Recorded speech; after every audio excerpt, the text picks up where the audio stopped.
গত বছরের সেপ্টেম্বরে সবশেষ জাতীয় দলের হয়ে খেলেছিলেন তামিম ইকবাল। এরপর থেকে লাল সবুজের জার্সিতে তাকে আর দেখা যায়নি। বর্তমানে তামিমের ফের জাতীয় দলে ফেরার বিষয়টি দেখছেন ক্রিকেট বোর্ড সভাপতি নাজমুল হাসান পাপন। এদিকে নতুন করে বিসিবির প্রধান নির্বাচকের দায়িত্ব পাওয়া গাজী আশরাফ হোসেন রিপু এই নিয়ে কথা বলেছেন। সাংবাদিকদের প্রশ্নে প্রধান নির্বাচকের কাছে জানতে চাওয়া হয়, দায়িত্ব নেওয়ার পর তামিমের সঙ্গে তার দলে ফেরা নিয়ে কোনো কথা হয়েছে কিনা। জবাবে রিপু বলেন, আমাদের গণ্ডির মধ্যেই রয়েছি, ফরমালি যতটুকু অথরিটি রয়েছে ততটুকুর মধ্যেই আছি।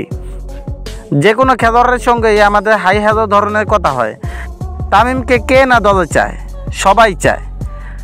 তিনি আরও বলেন, তার সঙ্গে বোর্ড সভাপতি কথা বলবেন। গতকাল জালাল ভাইও সেটি বলেছেন। তাদের সঙ্গে সিরাজ ভাইও কথা বলবেন। বোর্ড সভাপতি সরাসরি ব্যাপারটা দেখছেন।